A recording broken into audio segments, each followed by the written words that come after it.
আছেন নুসরাত কে আপু? আমি হচ্ছে পেজে লাইভ দিছি, হ্যাঁ।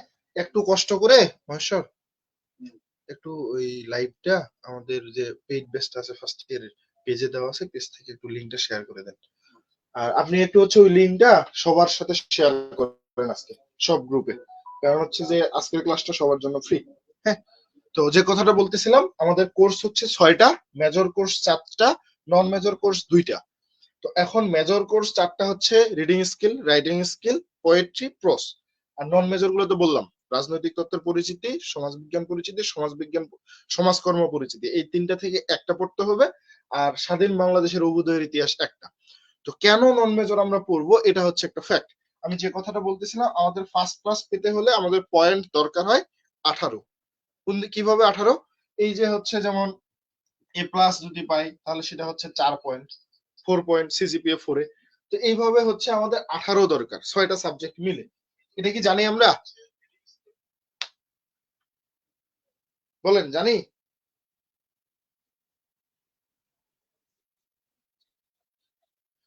আচ্ছা, অনেকেই জানি অনেকেই জানি না। যেমন হচ্ছে আমাদের এফ পাইলে ফেল, ডি পাইলে হচ্ছে 2 গ্রেড, এরপরে হচ্ছে সি আছে, তারপরে সি প্লাস, তারপরে হচ্ছে বি মাইনাস, এরপরে বি, তারপরে বি প্লাস। এই যে এখন ডি মানে হচ্ছে 2, আর সি মানে কত? 2.25। সি প্লাস মানে হচ্ছে 2.50, বি মাইনাস মানে হচ্ছে 2.75, বি মানে হচ্ছে 3, বি প্লাস অর্থ হচ্ছে 3.25। এভাবে চলতে থাকতেছে। বি প্লাস এর পরে আসবে এ, এ মাইনাস, এ মাইনাস অর্থ হচ্ছে 3.50। আর এরপরে আসবে এ, এ মানে অর্থ হচ্ছে 3.75। এরপরে হচ্ছে এ প্লাস, এ প্লাস অর্থ হচ্ছে 4। এই হচ্ছে গ্রেড সিস্টেমটা। এখান থেকে আমাদের মার্কটা পেতে হয়। তো এটা হচ্ছে এফ মানে হচ্ছে আমাদের মার্ক দরকার কত? 40-এ পাস, অর্থাৎ 40-এর কম। এটা 40-এর যদি আপনি কম পান তাহলে ফেল, 40-এর বেশি অর্থাৎ আপনি এখানে 40 থেকে 44 পর্যন্ত আপনার হচ্ছে 2। আর এদিকে হচ্ছে 45 থেকে 49 হচ্ছে আপনাদের 2.25 মার্ক পাওয়া 100-র মধ্যে। আর 50 থেকে 54 হচ্ছে আপনাদের 2.50। 55 থেকে 59, তারপর হচ্ছে 60 থেকে 64। আর এদিকে হচ্ছে এই জায়গাটায় হচ্ছে আমাদের 65 থেকে 69। যখন আমরা এই জায়গায় যাচ্ছি এতে, তখন আমাদের দরকার কত? 70 থেকে 74। এই মার্কটা হলে আমাদের 3.50 আসবে। আর 75 থেকে দরকার হচ্ছে 79, আর 80 প্লাস। যদি 80 প্লাস পাই তাহলে 4। এখন এবার ক্লিয়ার তো ব্যাপারটা? তো এবার যদি ক্লিয়ার হন, তাহলে আমাদের একটা সাবজেক্টে বি প্লাস, বি, এ মাইনাস, এ, এই জিনিসগুলো দরকার। এটা হচ্ছে এ মাইনাস। তো এই জিনিসগুলো দরকার, হ্যাঁ। এখন এই জিনিসগুলো আমাদের প্রয়োজন ভালো মার্ক বা ভালো রেজাল্ট করার জন্য। যদি আমরা সবাই চিন্তা করি, আমরা হচ্ছে ফার্স্ট ক্লাস আশা করি সবাই। তো ফার্স্ট ক্লাস অর্থ হচ্ছে 3 পয়েন্ট প্লাস, 3.00 প্লাস, 3 পয়েন্ট থেকে এর উপরে পেতে হবে। তাহলে আপনি যদি প্রত্যেকটা সাবজেক্টে 3 পয়েন্ট পান গড়ে, তাহলে গড় হিসাব করলে আপনার কিন্তু ফার্স্ট ক্লাস থাকবে। কিন্তু আমাদের ক্ষেত্রে অনেকে বি মাইনাস পাই, অনেকে বি পাই, অনেকে আবার সি প্লাস পাই, অনেকে সি মাইনাস পাই, এরকম রেজাল্ট আসে। তো আসার কারণে আমাদের ক্ষেত্রে কি হয়, রেজাল্টটা ফার্স্ট ক্লাস আনা খুব কষ্টকর হয়ে যায়। কারণ নন যে মেজর 4টা কোর্স, এই মেজর কোর্স গুলোতে বেশিরভাগই B minus, B, C plus, D, এই টাইপের রেজাল্ট আনে। তো আমরা যখন আমাদের তাহলে হচ্ছে এই যে 6টা সাবজেক্ট, এর সাথে হচ্ছে আমাদের ফার্স্ট ক্লাস 3 দরকার, তাহলে 3 6 18 সব মিলে আমাদের যদি 18 পয়েন্ট হয় তাহলে হচ্ছে আমরা ফার্স্ট ক্লাস পাবো। এখন আমার সহজ সমাধানটা হচ্ছে, যদি আমাদের ফার্স্ট ক্লাস দরকার হয় আর নন মেজর গুলো যেহেতু হচ্ছে আমাদের বাংলায় লিখতে হয়, সেহেতু আমরা 2টা নন মেজরে যদি আমরা এ প্লাস করেই পাই, সাপোজ ধরে রাখেন এ প্লাস করে পাইলাম, তাহলে এ প্লাস মানে কত পয়েন্ট? কত? 4 পয়েন্ট। তাহলে 2টা সাবজেক্টে 4+4 পাইলাম, কত হইলো? 8 হয়ে গেল না? হইলো? এখন আমাদের ফার্স্ট ক্লাস পাইতে দরকার হচ্ছে 18। 18-র মধ্যে আমরা যদি 2টা সাবজেক্টে 8 পাই, তাহলে বাকি 4টা সাবজেক্টে দরকার কত? 10 10 না। এখন বাকিগুলো আমরা যদি 2.50 করে পাই, তারপরেও কিন্তু আমাদের ফার্স্ট ক্লাস থাকবে। আর 2.50 মানে কি 50 থেকে 54, অর্থাৎ আপনাকে ইন কোর্স মার্কেই হচ্ছে 14, 15, 16 দিয়ে দিবে। তাহলে বাকি আপনার হচ্ছে পাস মার্ক 40, 45 পেলে হয়ে গেল 80-র মধ্যে। তাহলে আপনি 2.50 পাবেন। এখন আপনি যদি নন মেজর গুলো খারাপ করেন, নন মেজর গুলোতে এসে যদি আপনি বি মাইনাস সি প্লাস পান, তাহলে আপনার রেজাল্টটা উপরে উঠবে? এই চিন্তাটা করে, এই উদ্দেশ্যটা চিন্তা করে যে আপনাদের রেজাল্ট ভালো করা দরকার, এই জন্য নন মেজরের ক্লাসগুলো নেওয়া। এখন নন মেজরের ক্লাসগুলো বলতে কিভাবে হবে? একেবারে হাতে কলমে ধরে যে আপনাকে শেখানো হবে তা না। আমরা মূলত হচ্ছে আপনাদেরকে বলে দিচ্ছি যে এই যে ব্যতিক্রম যে বইটা আছে, আমি অনেকগুলো বই ঘাটাঘাটি করেছি। ঘাটাঘাটি করার পরে এই ব্যতিক্রম বইটা ভালো লাগছে। এখানে ভুল কম, এবং এই বইটা বেশিরভাগ ডিপার্টমেন্টে, অন্যান্য যে ডিপার্টমেন্ট গুলো আছে তারা শুধু নন মেজরের জন্য না, তাদের মেজর কোর্স গুলোর জন্য তারা হচ্ছে ব্যতিক্রম প্রকাশনের বই পড়ে।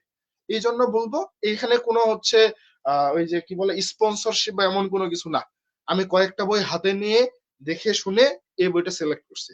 চাইলে আপনারা এই বইটা নিতে পারেন, তাহলে হচ্ছে আমরা যা পড়াবো আপনার সাথে মিলবে, সহজে আরো মিলাই দিতে পারবেন। আর যদি আপনি নাও নিতে চান, যে বইটা আপনার কাছে আছে আপনি সেটা থেকেও পড়তে পারবেন, কোনো সমস্যা নেই। যে প্রশ্নটা পড়ানো হবে প্রশ্নটা বোর্ডে লিখে দিবে, সেই প্রশ্নটার পয়েন্ট গুলো লিখবে, সেই পয়েন্ট গুলো আপনাকে শর্টকাট করে আলোচনা করে দেওয়া হবে। অর্থাৎ মূল উদ্দেশ্য আপনাকে একটা চাপ তৈরি করে দেওয়া, যেন আপনি নিজে থেকে সেটা পড়ে হোমওয়ার্ক করেন। কিছু বলতেছেন? বলেন আবার। এই যে, ঠিক আছে, দেখতে পাইছেন? এটা হচ্ছে স্বাধীন বাংলাদেশের অভ্যুদয়ের ইতিহাস। এই যে উপরে 25-26 লেখা আছে, অর্থাৎ আপনাদের জন্য। তো এখন ঘটনা হচ্ছে যে ক্লাসগুলো কিভাবে হবে? ক্লাসগুলোর মূল উদ্দেশ্য হচ্ছে আপনাকে একটা চাপ সৃষ্টি করা, আপনাকে একটা চাপ দেওয়া, আপনাকে একটা পড়া দেওয়া হইলো, বাংলাগুলো জাস্ট আপনি পড়ে কিছুটা মনে রাখার মতো করে আপনাকে হচ্ছে খাতায় লিখে পোস্ট করবেন। এতে করে হবে কি আপনার লেখার প্র্যাকটিসটা থাকবে। হিউজ বড় বড় করে, অনেক বড় বড় করে উত্তরগুলো দেওয়া আছে।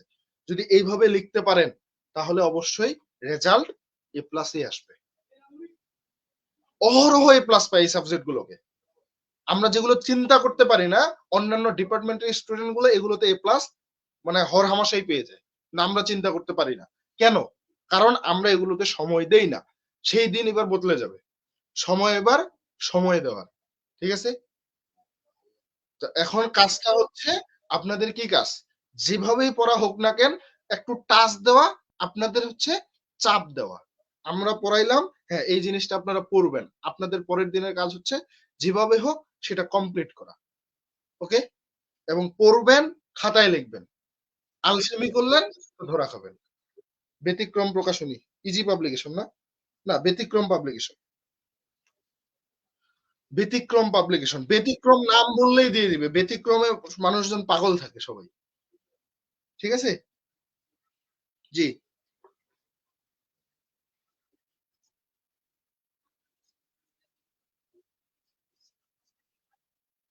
হ্যাঁ, হ্যাঁ, যে যেটাই নেন ব্যতিক্রমেরটাই বেটার। যার যেটা আছে সেভাবে রুটিনে ক্লাস আছে, রুটিন অনুযায়ী ক্লাস হবে। তবে ভালো কথা হচ্ছে মেজর ক্লাসগুলো তো জাহিদ ভাইয়া, জিপি ভাইয়া এবং আমি রিপন ভাইয়ার ক্লাসগুলো করেছেন। তো নন মেজর ক্লাসগুলো আমরা নিব না। নন মেজরের জন্য আপনারা নতুন 2 জন ভাইয়ার সাথ পাবেন, তাদেরকে একটু সহায়তা করবেন। তারা হচ্ছে এতদিন স্কুলে ক্লাস নিয়েছিল, কোচিং কোচিং এ ক্লাস নিয়েছিল সামনাসামনি অফলাইনে। তো অনলাইনে তারা হচ্ছে প্রথম বলা যায় বা অভিজ্ঞতা কম, একটু অন্যরকম মনে হইতে পারে। কিছুদিন 2-1টা ক্লাস নেওয়ার পরে তারাও হচ্ছে এক্সপার্ট হয়ে যাবে। ঠিক আছে? তো আজকে যে ভাইয়াটা আপনাদের ক্লাস নেবে স্বাধীন বাংলাদেশের অভ্যুদয়ের ইতিহাসের, তো চেষ্টা করবে ভালো কিছু করার। কিন্তু আপনাদের মূল উদ্দেশ্যটা কি? উনি কিভাবে পড়ায় পড়াক, আপনাদের কথাটা হচ্ছে ক্লাসে থাকবেন, যতটুকু পড়াবে এতটুকু মাথায় ক্যাচ করে নেবেন। ক্যাচ করার পরে রুমে বসে রিডিং বা আপনাকে খাতায় লিখতে হবে, রিডিং পড়ে হোক বা যেভাবে হোক পয়েন্ট গুলো মাথায় রেখে বাকিটা আপনাকে মনে রাখতে হবে। ঠিক আছে? তো আমি আপনাদের সাথে পরিচয় করে দিয়ে ক্লাসটা নিবে, তারপরে হচ্ছে আমি চলে যাব। ওকে, এই যে আপনাদের হচ্ছে স্যার বা ভাইয়া, নাম হচ্ছে রঞ্জন, ওনার অনার্স মাস্টার্স মানে আমাদের সাথে অনার্স শেষ, মাস্টার্স পরীক্ষার্থী। ওয়ালাইকুম সালাম। কেমন আছেন আপনারা? তো ভাইয়ের সাথে কথা বলেন, আজকে ক্লাস করেন, ঠিক আছে? কেমন হয় ভাইয়াকে উৎসাহ দিবেন। দরকার হলে ভাইয়ার ছবি তুলে নেবেন, স্ক্রিনশট নিয়ে গ্রুপে পোস্ট করে দিবেন, ঠিক আছে? তো ঠিক আছে, টাটা, বাই বাই। আসসালামু আলাইকুম। তো আচ্ছা, রিপন ভাইয়া তো অনেক কিছু বললো, ঠিক আছে? তো আমরা ডিরেক্ট পড়াশোনাতে যাই নাকি? স্যার ক্লাস না, যেটা দিয়ে একটু মোছামুছি করে নিয়ে, এই ওটা আসল সমস্যা নেই। কোনটা? ওই যে আইডিএম টা একটু ঝামেলা করতে দিত।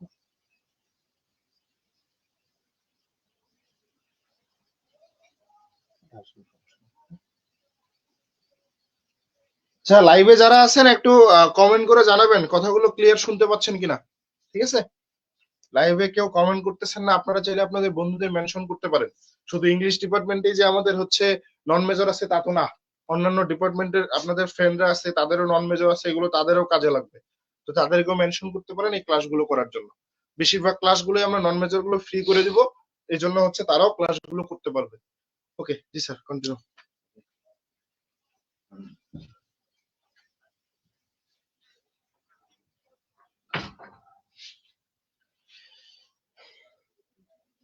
তো আচ্ছা, আজকে আমরা যে টপিকটা নিয়ে আলোচনা করব সেটা হচ্ছে দেশ ও জনগোষ্ঠীর পরিচয়।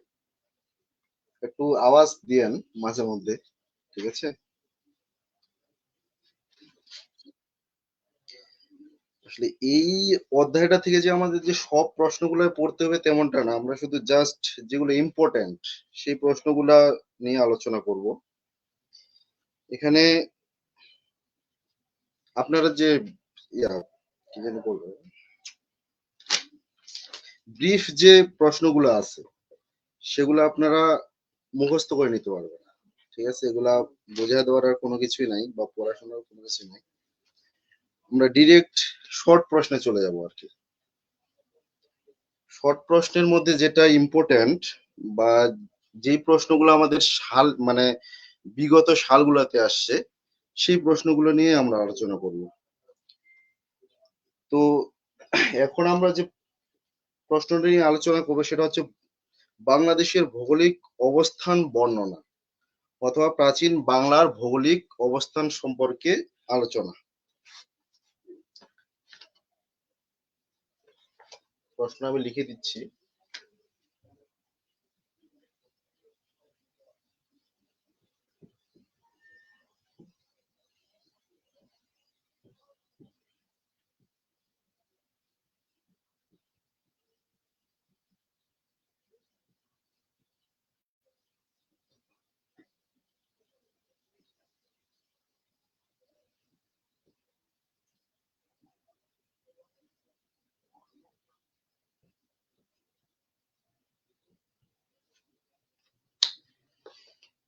তো এই প্রশ্নটার প্রথমেই যেটা থাকবে আপনারা লিখতে পারেন যে আসলে ভূমিকা প্রথমে লিখতে পারেন, ঠিক আছে? কারণ আপনি যদি ডিটেলস সুন্দর করে লিখতে চান তাহলে অবশ্যই আপনাকে ভূমিকা লিখতে হবে প্রশ্নটা সম্পর্কে। যেমন প্রাকৃতিক সৌন্দর্যের অপরিপ লীলাভূমির এই বাংলাদেশের ভূখণ্ডে রয়েছে সুদীর্ঘ হলে গৌরবময় ইতিহাস, এরকম কিছু ভূমিকা দিতে পারবেন। দেওয়ার পর আপনাকে বাংলাদেশের ভৌগোলিক অবস্থান এবং আয়তন সম্পর্কে লিখতে হবে, ঠিক আছে? একটু কথা টথা বললেন, যদি বুঝতে না পারেন তাহলে বলবেন, ঠিক আছে?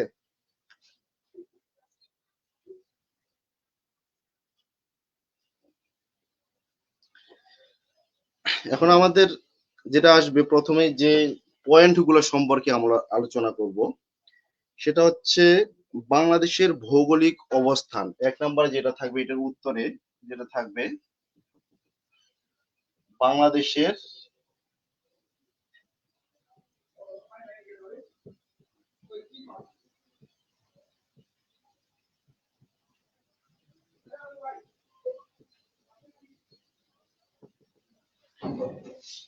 বাংলাদেশের ভৌগোলিক অবস্থান, এটা এটা সম্পর্কে আমাদের লিখতে হবে। তো কি বাংলাদেশের যে ভৌগোলিক অবস্থানটা, এটা সম্পর্কে আমাদের জানতে হলে, তো বাংলাদেশ এশিয়া মহাদেশে অবস্থিত, এটা তো আমরা সবাই জানি।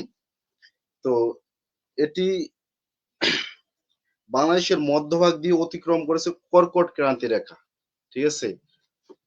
তারপর বাংলাদেশের তিন দিকে অতিক্রম করেছে কর্কট ক্রান্তি রেখা। বাংলাদেশের তিন দিকে স্থল এবং একদিকে জল দ্বারা বেষ্টিত।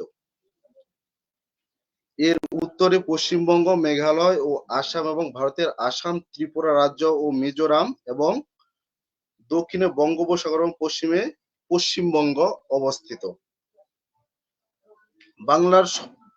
বাংলার অবস্থান সম্পর্কে একজন বলেছেন, নিহারঞ্জন রায় তার বাংলা সনেট গ্রন্থে উপস্থাপন করেছেন যে একদিকে উচ্চ পর্বত, দুই দিকে কঠিন শৈলভূমি, আর একদিকে বিস্তীর্ণ সমুদ্র, মাঝখানে হচ্ছে মালভূমি। তো এই যে এই যে বর্ণনাটা দিয়েছেন, সেটা আমাদের লিখতে হবে বাংলাদেশের ভৌগোলিক অবস্থানের মধ্যে, ঠিক আছে।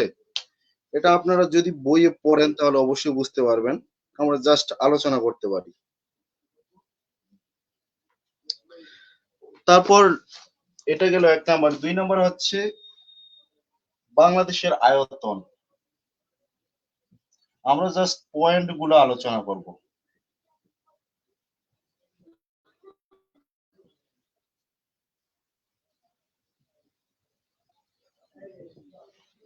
বাংলাদেশের আয়তন, এখন বাংলাদেশের আয়তন কি, বাংলাদেশের আয়তনের, জি হ্যাঁ, জি আপু বলেন।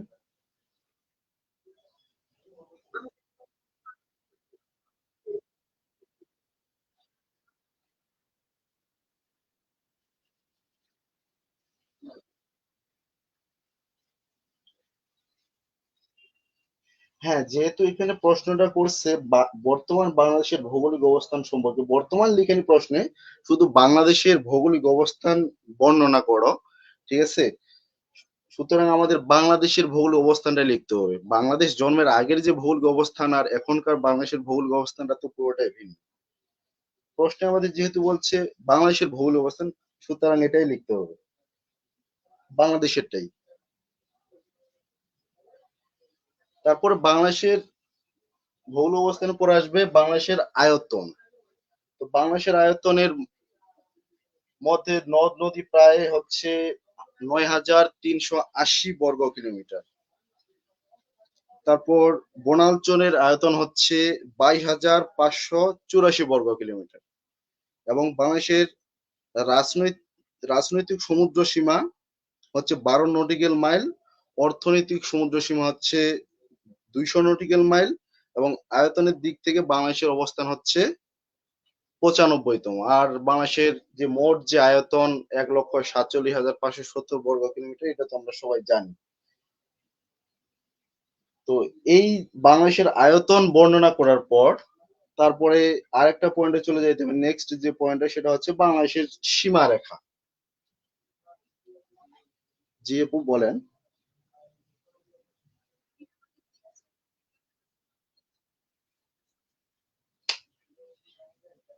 আসলে আমি তো জানি 95তম, 90তম না। এই বইগুলোতে একটাই সমস্যা, মানে এক একটা বই এক এক রকম ভাবে দেওয়া থাকে, যেটা অথেন্টিক কোনো কিছুই পাওয়া যায় সেটা ব্যতিক্রম। আপনাদের যে রিপন ভাইয়া যে বললো সেটাতেই পাওয়া যায়, ঠিক আছে, ব্যতিক্রমে। এবং কি অন্যান্য ডিপার্টমেন্টের যারা ইংলিশ বাদে যারা অন্যান্য ডিপার্টমেন্টে পড়ে, তারা সবাই ব্যতিক্রম বা রেনেসা পড়ে, ঠিক আছে। তো এই ব্যতিক্রমটাই বেটার। আপনারা তো মনে হয় যে এক এক, তারপর হচ্ছে প্রান্তীয়, সরি, বাংলাদেশের সীমারেখা। এরপরে বাংলাদেশের সীমারেখা।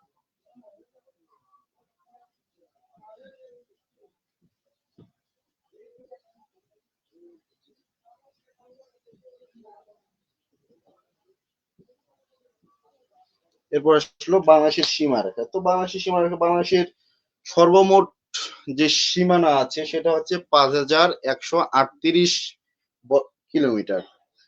এই 5038 বর্গ কিলোমিটারের মধ্যে ভারতের সাথেই আমাদের সীমারেখা হচ্ছে 4144 বর্গ কিলোমিটার, এবং বাদ বাকি যেটা আছে সেটা হচ্ছে মায়ানমারের সাথে। মায়ানমারের সাথে হচ্ছে 283 বর্গ কিলোমিটার, এবং আমাদের যে সমুদ্রের সাথে যে আমাদের যে সীমারেখাটা সেটা হচ্ছে সমুদ্র উপকূলীয় যে অঞ্চলগুলো আছে আর কি, মানে বঙ্গোপসাগর মানে ইয়া হয় আর কি, সেটা হচ্ছে 711 কিলোমিটার। কোনো যদি প্রশ্ন থাকে এগুলোর মধ্যে তাহলে বলতে পারেন, সমস্যা নেই।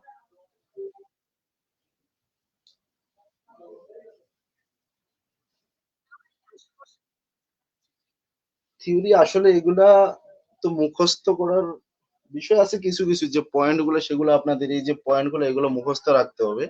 আর বাদ বাকি যেগুলো সেগুলো যদি মানে আপনারা এখন ক্লাস করেন আর পরে যদি একটু পড়েন তাহলে দেখবেন যে এগুলা লেখার সময় সুবিধা হবে আপনাদের, ঠিক আছে, মনে থাকবে আসলে। পড়ার থেকে অনেক কিছু আলোচনার মাধ্যমে অনেক জিনিস মনে থাকে বেশি, এটা হয়তো আপনারা লক্ষ্য করেন মাঝে মধ্যে।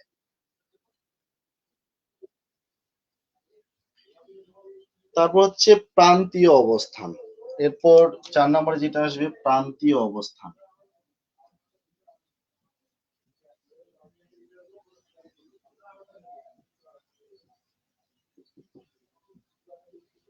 প্রান্তীয় অবস্থানটা কি? এটা হচ্ছে সমুদ্র হতে দূরত্ব এবং সমুদ্রের অবস্থান অনুসারে বিভিন্ন দেশের অবস্থান এবং বাংলাদেশের আম, এবং মহাদেশীয় উপদ্বীপীয় হয়ে থাকে। এটা হচ্ছে দেখেন, সমুদ্র হতে কিছু কিছু দেশ আছে যাদের আমাদের বঙ্গোপসাগরের পাশ থেকেই মনে করেন যে আমাদের বাংলাদেশ একবার বঙ্গোপসাগরের কোল ঘেঁষে ঘেঁষে আর কি। কিছু কিছু দেশ আছে যেটার আশেপাশে সমুদ্র তো নাই, যেমন সৌদি আরব বা আফগানিস্তান, এই দেশগুলোর সাথে সমুদ্রের কোনো সীমারেখা নাই। তো এই দেশগুলার সীমারেখা নাই সেগুলাকে উপদ্বীপীয় বলা হয়। আবার বাংলাদেশের অবস্থান হচ্ছে প্রান্তীয়, মানে সমুদ্রের একবারে কাছ ঘেঁষে, যেহেতু এটা হচ্ছে এই জন্য প্রান্তীয় আমাদের বাংলাদেশের অবস্থানটা। এর অবস্থানের জন্য এর দক্ষিণে ভগ্নগুলো সমুদ্র বন্দর গড়ে উঠেছে।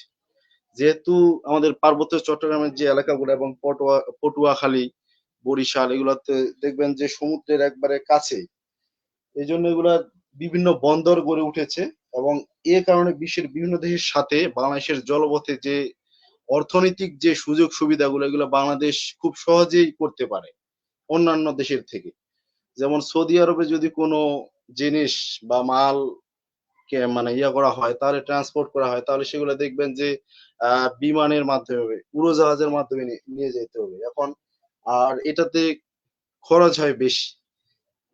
কিন্তু বাংলাদেশের যে সুবিধাটা, ব্যবসা বাণিজ্যের যে সুবিধাটা, সেটা হচ্ছে যে যেহেতু আমাদের সমুদ্র উপকূল আছে, এখানে অনেক বন্দর আছে, সেক্ষেত্রে আমাদের ব্যবসা বাণিজ্যের ক্ষেত্রে একটু সুবিধা বেশি থাকে। তারপর হচ্ছে ভূ প্রকৃতির বৈশিষ্ট্য। 5 নম্বরে যেটা আসবে ভূ প্রকৃতির বৈশিষ্ট্য।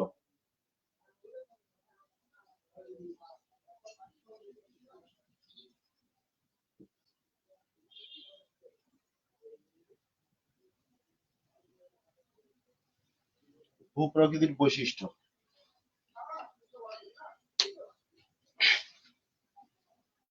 আপনারা একবার চুপচাপ থাকতেছেন, কথা বলতেছেন না কোনো।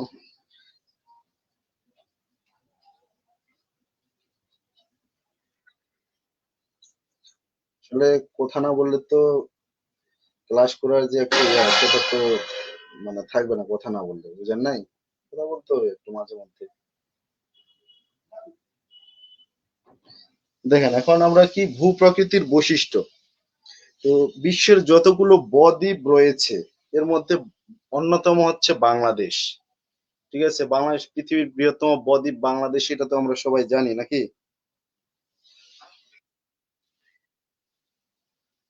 এই বদ্বীপটা হচ্ছে পদ্মা, মেঘনা এবং যমুনা নদী পশ্চিম, উত্তর এবং উত্তর পূর্ব দিক থেকে দেশের অভ্যন্তরে প্রবেশ করে একযোগে এক সুবিশাল বদ্বীপের সৃষ্টি করেছে। তাহলে এই যে আমাদের যে বাংলাদেশের যে বৃহত্তম যে নদীগুলো আছে পদ্মা, মেঘনা এবং যমুনা, ঠিক আছে, এগুলা উত্তর এবং পূর্ব উত্তর পূর্ব দিক থেকে বাংলাদেশের অভ্যন্তরে, বাংলাদেশের ভিতরে যেহেতু প্রবেশ করছে, ম্যাক্সিমাম গুলো ইন্ডিয়া থেকে, ঠিক আছে। এই যে প্রবেশ করার পর এগুলো বিশাল এক বদ্বীপের সৃষ্টি করেছে, ঠিক আছে। সীমিত উচ্চভূমি ছাড়া সমগ্র দেশ এক বিস্তীর্ণ সমভূমি, এবং এদেশের ভূখণ্ড উত্তর পশ্চিম থেকে দক্ষিণ পূর্ব দিকে ক্রমশ ঢালু।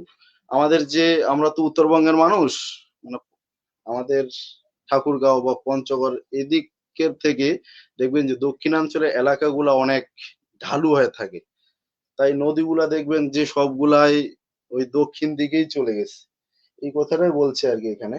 ফলে প্রবাহিত সব নদ নদী এবং এদেশের উপনদী শাখা নদীগুলো উত্তর দিক হতে দক্ষিণ দিকে বঙ্গোপসাগরের দিকে ধাবিত হয়েছে, ঠিক আছে। এই যে ভূপ্রাকৃতিক বৈশিষ্ট্যটাতে এটাই বলছে শুধু।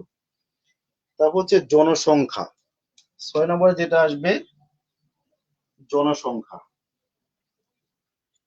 ও, এটা আমি সাইডে লিখে দিলাম, নিচে লিখলে দেখা যাচ্ছে না। জনসংখ্যা,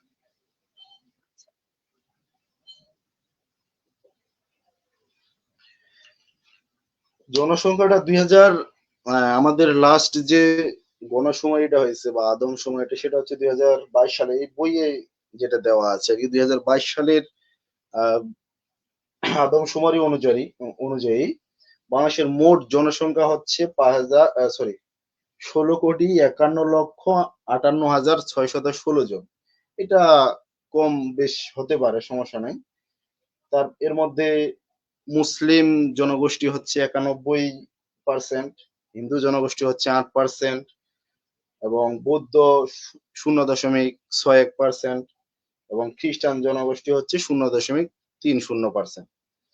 তো এবং অন্যান্য যারা আছে বাংলাদেশের জনসংখ্যার, এর মধ্যে আবার বাংলাদেশের জনসংখ্যার ঘনত্ব হচ্ছে প্রায় 1100 জন, ঠিক আছে, বা 1100 জন।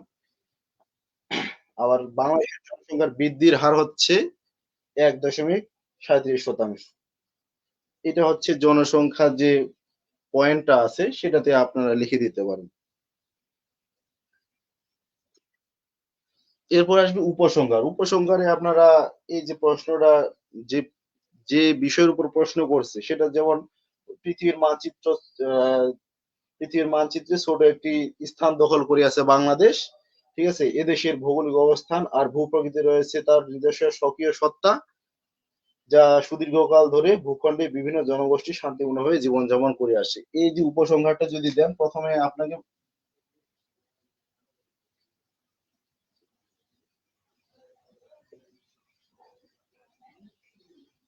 উপসংহার, তার মানে ভূমিকাটা আমি লিখি নাই, ঠিক আছে। ভূমিকা দিবেন, আর তারপর এই যে পয়েন্ট গুলা যে আছে, পয়েন্ট গুলা যদি এইভাবে লেখার পর আপনারা যদি বর্ণনা করে দেন, ঠিক আছে। অবশ্যই প্রশ্নটা একটু বড় হইতে হবে, কারণ আপনাকে 4 মার্ক দিয়ে আর্টসের যে বিষয়গুলো এগুলোতে লিখতে হয় প্রচুর। যারা রাষ্ট্রবিজ্ঞানে পড়ে, অন্যান্য যে ইয়াগুলোতে পড়ে, সাবজেক্ট গুলোতে লিখতে হয় প্রচুর, ঠিক আছে।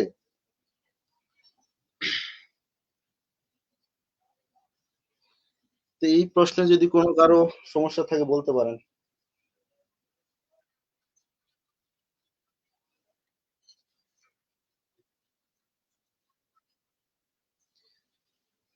এখন আপনার লেখার ধরন অনুযায়ী, আপনার যদি একটু, মানে আপনি কি ঘন করে লিখেন নাকি ফাঁকা ফাঁকা করে লিখেন, কোনটা? অনেকেই আছে, অনেকেই আছে কি করে, মনে করেন যে 31টার মধ্যে এই 8-10টা লাইন লেখার পরে একটু ফাঁকা ফাঁকা করে দিয়ে ওর পেজ শেষ, পৃষ্ঠা শেষ, আবার ওপর পৃষ্ঠায় চলে যায়। সেইভাবে লিখতে গেলে তো 3-4 পৃষ্ঠা লিখতে হবে। আর যদি মনে করেন যে আপনি মেইন পয়েন্ট গুলো, জি ভাই। জন্মহার হচ্ছে 1.37%।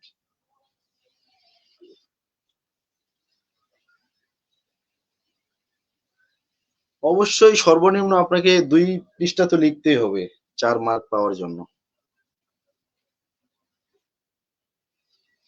তবে অবশ্যই এই যে বাংলাদেশ, মানে পয়েন্ট গুলা যে আছে, পয়েন্ট গুলা যদি আপনারা সঠিকভাবে লিখতে পারেন, মার্ক পাবেন, সমস্যা নেই।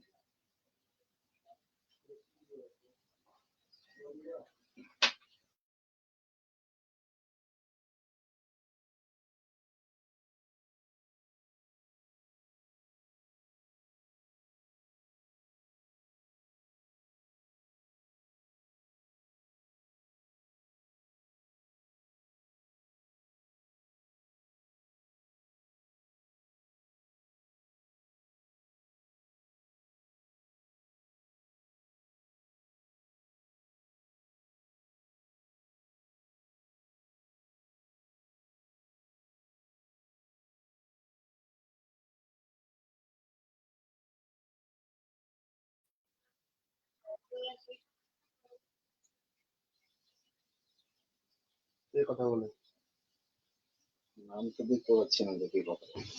हमारे আপু আপনাকে আমি তো খুঁজছিলাম, আপনাকে পাইনি। আচ্ছা, ওই একটা মনে হয় প্রশ্ন শুনলাম আপনাদের নন মেজরে কত পৃষ্ঠা করে লিখবেন নাকি, এই জন্য করলেন। কোন আপু জানি করলো নন মেজরে। এই প্রশ্নের উত্তর হচ্ছে যে হাতের লেখার বিষয়টা, যেটা আমাদের রঞ্জন স্যার বললো যে হাতের লেখার একটা ফ্যাক্ট ব্যাপার আছে। এরপরেও মিনিমাম একটা শর্ট এপিডোপিট, পৃষ্ঠা বুঝেন বা পাতা বুঝেন, যেটাই বুঝেন, এপিডোপিট মিনিমাম 4-5 পৃষ্ঠা লেখা উচিত, এপিডোপিট।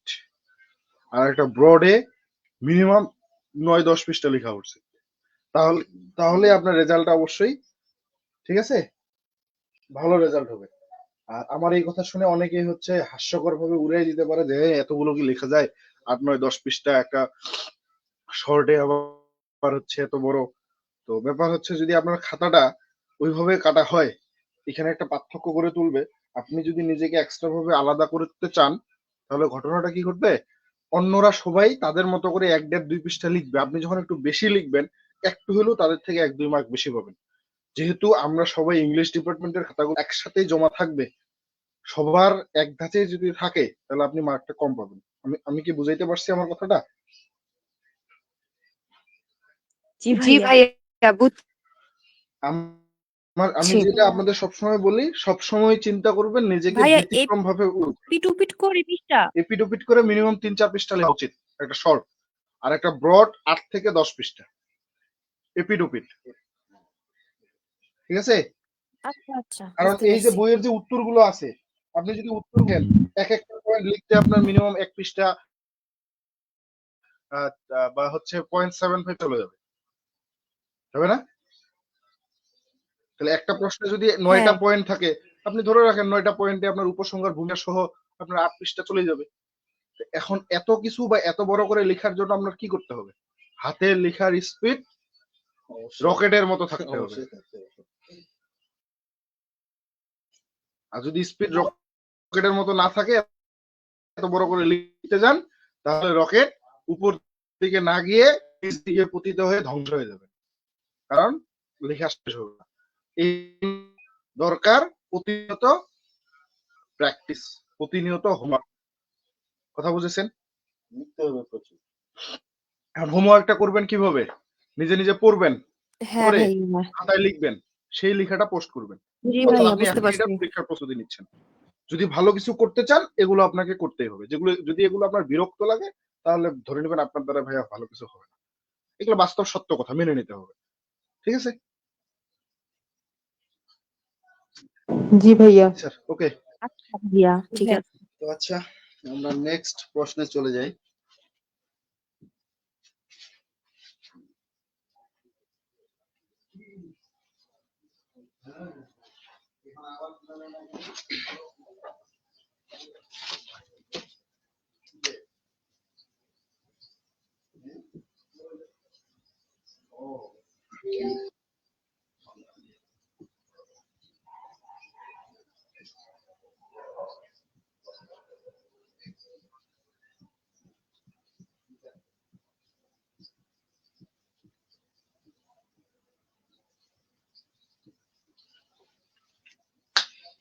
আমাদের যে প্রশ্ন, এটা হচ্ছে বাঙালি একটি সংকর জাতি, ব্যাখ্যা করো। এটা মনে হয় কত সালে আসছে, 2022 সালের দিকে আছে। এটা আপনাদের ইম্পর্টেন্ট। আপনার তো 2026-এর পরীক্ষার্থী নাকি?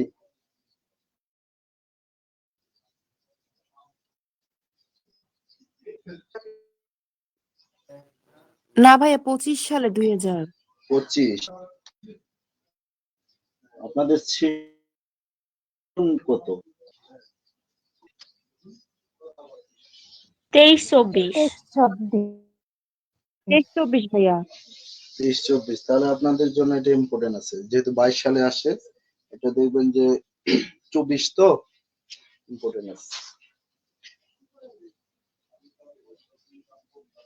এখন দেখেন, আমি তো প্রথমে বলছি যে ভূমিকা লিখতেই হবে আপনাদের, ঠিক আছে?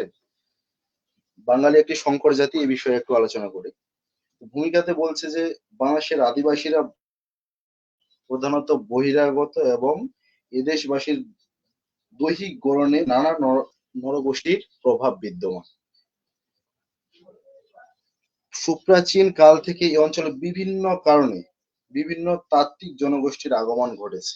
আসলে এগুলো তো আমার মুখস্থ নয়, আমি বই দেখে বলতেছি, জাস্ট আপনারা মনে রাখার চেষ্টা করবেন আর কি, ঠিক আছে? আচ্ছা ভাইয়া, আচ্ছা ভাইয়া। পড়ার সময় মনে পড়বে, সমস্যা নেই, আপনারা বইটা পড়েন, দেখবেন তখন মনে পড়বে যে না, এই কথা বলছিল। তারপর সুপ্রাচীন কাল থেকে এই অঞ্চলে বিভিন্ন কারণে বিভিন্ন তাত্ত্বিক জনগোষ্ঠীর আগমন ঘটেছে। বিভিন্ন সময়ে বিভিন্ন নৃগোষ্ঠীর মিলন এবং মিশ্রণের মাধ্যমে বাঙালি জাতি গড়ে উঠেছে। তারপর বলছে যে বাঙালি সংকর জাতি। এই যে বাঙালি, প্রথমে আমরা লিখবো উত্তরে, ভূমিকা তো দিবই, ভূমিকা লেখার পর বাঙালি যে সংকর জাতি এই বিষয়ে আমরা বর্ণনা করব, ঠিক আছে? জি ভাইয়া।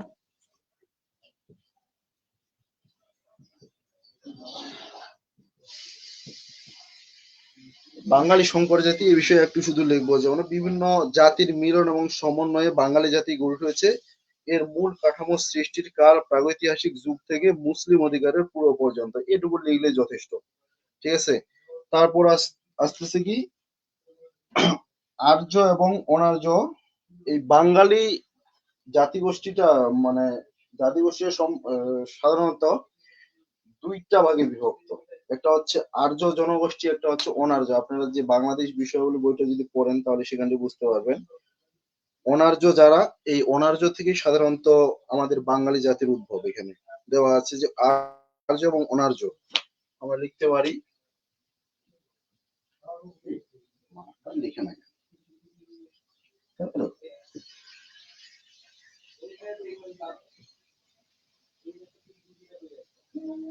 আর্য ও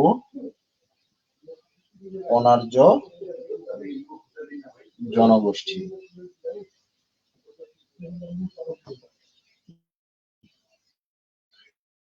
আর্য ও অনার্য জনগোষ্ঠী।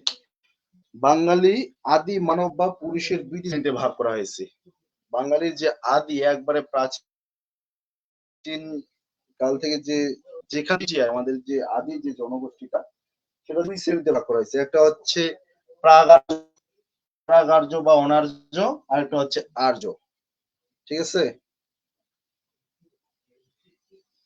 কথা বলতেছেন না কেন? ঠিক আছে ভাই। জি অনার্য ভাইয়া। নরগোষ্ঠী বাংলার আদি নরগোষ্ঠী। তাহলে এই যে অনার্য যে জনগোষ্ঠীটা আছে, ঠিক আছে, এটাই হচ্ছে বাংলার আদি জনগোষ্ঠী।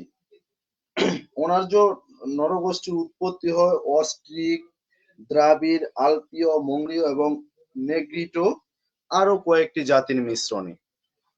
তাহলে এই যে অনার্য নরগোষ্ঠীটাকে আবার বিভিন্ন যে গোষ্ঠীগুলো আছে এগুলোতে ভাগ করা হয়েছে। এক নম্বরে হচ্ছে কি, এইগুলোর বর্ণনা দিতে হবে এখন আপনাদের। এক নম্বর হচ্ছে নেগ্রিটো, অস্ট্রিক। অস্ট্রিক, হ্যাঁ নেগ্রিটো দেওয়া যায় বা অস্ট্রিকও দেওয়া যায়, নেগ্রিটো দেই, নেগ্রিটো। বাঙালি জনগোষ্ঠীর প্রথম স্তর হচ্ছে নেগ্রিটো জন, ঠিক আছে? এরা খর্বাকৃতি, এরা এই যে নেগ্রিটোরা ছিল খর্বাকৃতি, কালো বর্ণ, চুল উৎকীর্ণ, খাটো, এবং পুরু উল্টানো আর কি, ঠিক আছে? আমাদের যে আহ আমাদের দেশে বর্তমান যে সাঁওতাল যে জনগোষ্ঠী গুলো আছে, ঠিক আছে, সাঁওতালদের দেখছেন তো নাকি? যে আদিবাসী গুলো আছে সাঁওতাল, জি ভাইয়া। এগুলো হচ্ছে হ্যাঁ ভাইয়া। এই নেগ্রিটো জনগোষ্ঠীর থেকেই আসছে মূলত, অথবা আফ্রিকান যে মানুষগুলো আছে, নিগ্রো আমরা যাদেরকে বলি। জি। তারপর হচ্ছে অস্ট্রিক বা অস্ট্রালয়েড।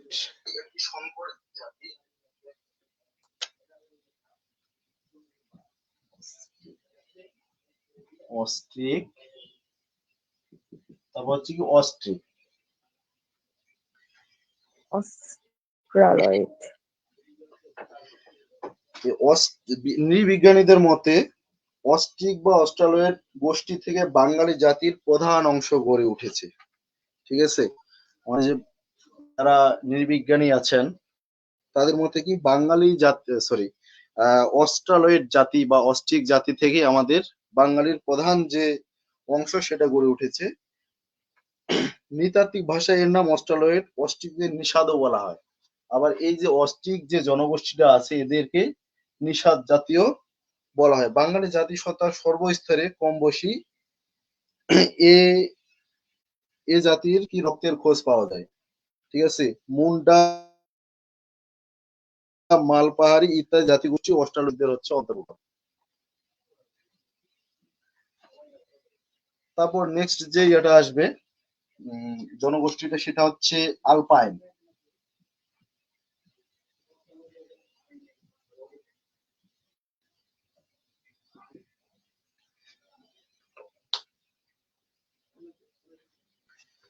আলপাইন জাতি দ্রাবিড়দের পরে ভারতে,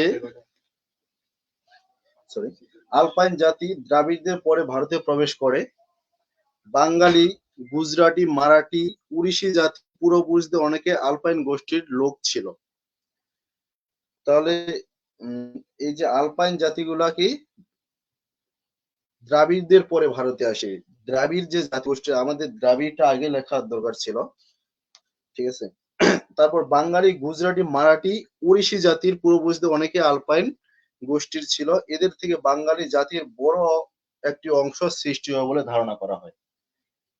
এরপরে আসবে দ্রাবিড়।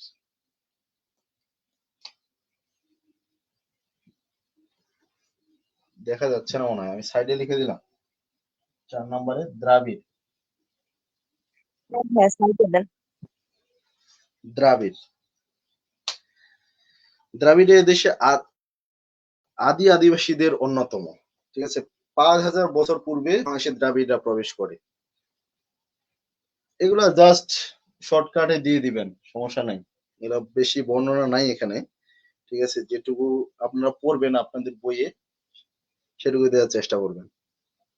তারপর এরপর আছে মঙ্গলয়েড, তারপর নার্ডিক, আরব ঠিক জাতি। আছে ঠিক আছে, তারপর আছে মঙ্গলয়েড 5 নম্বরে। ভাই, এগুলো কি সব আর্য জনগোষ্ঠীর ইয়াগুলা? এটা হচ্ছে অনার্য জনগোষ্ঠী। ঠিক আছে, এগুলো হচ্ছে অনার্য জনগোষ্ঠী। আচ্ছা আচ্ছা আচ্ছা ভাই। মঙ্গলয়েড, তারপর হচ্ছে নার্ডিক,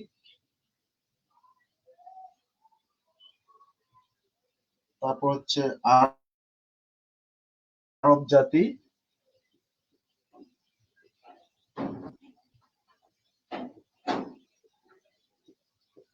8 নম্বরে হচ্ছে কি ইউরোপীয় জাতি।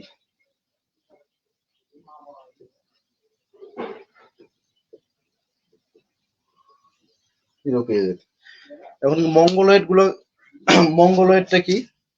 বাঙালি জাতীয়তার মিশ্রণে মঙ্গলয়েডদের প্রভাব পাওয়া যায়। বাংলার পার্বত্য অঞ্চলে এ জনগোষ্ঠীর প্রভাব বেশি পরিলক্ষিত হয়। যেমন গারো, চাকমা, মণিপুরী, খাসিয়া, মুরং, হাজং ইত্যাদি উপজাতিগুলা হচ্ছে এই মঙ্গলয়েডদের অন্তর্গত। ঠিক আছে, জি ভাই। জি ভাইয়া। চুপচাপ থাকতেছেন না, কোথাও কোথাও সারাটা সারা দিয়ে। তারপর হচ্ছে নার্ডিক। বাঙালি, আপুরা সবাই কথা বলবেন। আপুরা তো সারা দিচ্ছে না।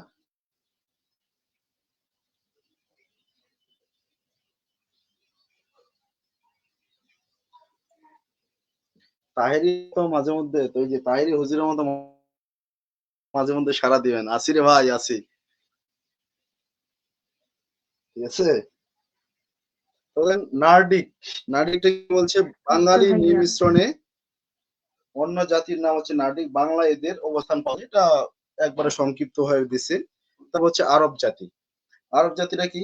ষষ্ঠম ও অষ্টম শতকে আরব জাতি বাংলায় আগমন করে শাসক রূপে ব্যবসা করতে এবং এদের বাংলা আগমন ঘটে এবং পরবর্তী বস্তি স্থাপন করে তারা স্থায়ীভাবে এখানে বসবাস করতে থাকে। তাহলে সপ্তম এবং অষ্টম কি শতকে এই যে আরব যে জাতিগোষ্ঠীটা আছে সেটা বাংলায় আগমন করেন, তারা শাসক রূপেও আসেন এবং যেমন এই যে কি মুঘল মুঘল শাসন আমলের আগেই মনে হয়, ঠিক আছে, তারা শাসক রূপেও আসেন ব্যবসা বাণিজ্য করতে এবং পরে তারা এখানে কি করছে বস্তি স্থাপন করে এখানে স্থায়ী হয়ে থাকে গেছে আর কি। এই যে আরব জাতি থেকেও বাঙালিদের একটা জাতিগোষ্ঠী আর কি, কি বলবো, উৎপন্ন নাকি। তারপর হচ্ছে ইউরোপীয় জাতি। ব্যবসায়ের উদ্দেশ্যে ইউরোপীয়রা এদেশে 16 শতকে বাংলায় আসে। এই যে কি জানি সুইডিশ, তারপর হচ্ছে পর্তুগিজরা যে আসে, এটা তো ইউরোপের দেশ। প্রথমে মনে হয় যে কি পর্তুগিজরা আসে নাকি। হ্যাঁ, সর্বপ্রথম পর্তুগিজরা আসে। তারপর তো মানে সুইডিশ, তারপর আহ, ইংলিশ, এটা পর্যায়ক্রমে তারা আসতে থাকে। 16 শতকে আসে। বাঙালি জাতি গঠনে তারা গুরুত্বপূর্ণ ভূমিকা রাখে। তো এগুলার সংক্ষিপ্ত হয়ে বর্ণনা দেওয়ার পর আপনারা একটু লিখে দিবেন যে বিভিন্ন সময় বিভিন্ন কারণে বাংলায় বিভিন্ন নৃগোষ্ঠীর আগমন হয়েছে এবং প্রয়োজনে তারা একত্রে বসতি স্থাপন করে বাঙালি জাতিসত্তা গড়ে তুলেছে। এই জন্য বাঙালিকে সংকর জাতি বলা হয়, যেহেতু বিভিন্ন জাতি গোষ্ঠী থেকে বাঙালি জাতিটা গঠিত হয়েছে। এই জন্য এই বাঙালি জাতিকে কি সংকর জাতীয় বলা হয়, ঠিক আছে। তারপরে উপসংহারটা দিবেন। বলা হয়। বাঙালি জাতির বৈশিষ্ট্য, আকৃতি, গঠন এবং গায়ের রং প্রভৃতির ক্ষেত্রে বহুবিধ বৈচিত্র্য লক্ষ্য করা যায়। এটা হচ্ছে শেষে যে থাকবে উপসংহার। এই যে আমি সাইডে দিয়ে দিলাম উপসংহার। উপসংহার। তো বাঙালি জাতির মধ্যে বিভিন্ন নৃতাত্ত্বিক গোষ্ঠীর বৈশিষ্ট্য সুস্পষ্ট। অস্ট্রিক, দ্রাবিড়, আলপীয় জনগোষ্ঠীর সাথে আর্য, মঙ্গল, আরব এবং তুর্কিদের সংমিশ্রণে বাঙালি জাতির উদ্ভব ঘটেছে। বলা যায় বিভিন্ন নৃতাত্ত্বিক গোষ্ঠীর সমন্বয়ে একটি সংকর জাতি হিসেবে বাঙালি জাতি পরিচিতি লাভ করেছে। তো আপনারা বইতে যখন পড়বেন তখন এগুলা আর কি মাথায় একটু একটু আসবে, না হলে তো আসবে না, বুঝতে পারছেন। জি ভাইয়া, হ্যাঁ।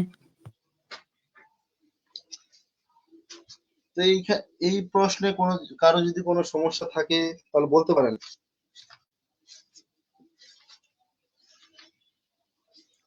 না ভাই, সমস্যা নেই। সমস্যা নেই ভাইয়া।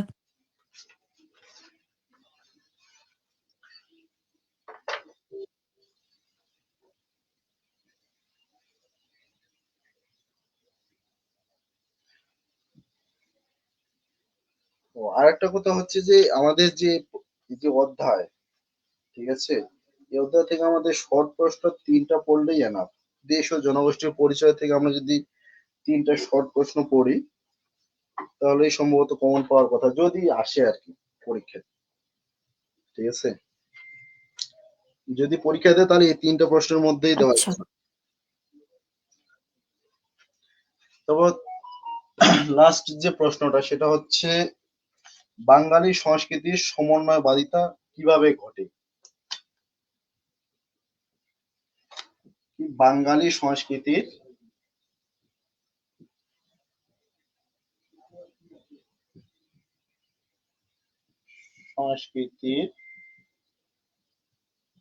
সমন্বয়বাদিতা কিভাবে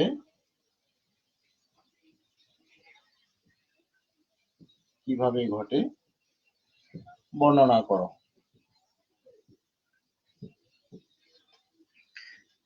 এই প্রশ্নটা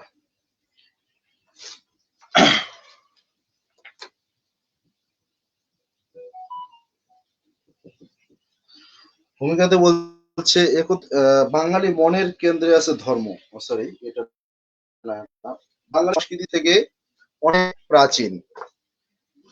এ সংস্কৃতির মূল উৎস হলো অস্ট্রিক দ্রাবিড় মঙ্গোলীয় জাতির জ্ঞান বিজ্ঞান, তথ্য এবং মনন। এদেশের মানুষ কখনো স্বকীয় সত্তার সহজে বিকাশ ঘটাতে পারেনি।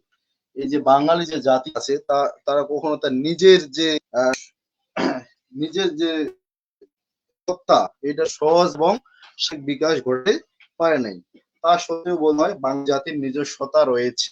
ঠিক আছে, আর এই কারণে বাঙালির সংস্কৃতিতে সমন্বয় ধর্মিতা সুস্পষ্টভাবে লক্ষ্য করা যায়।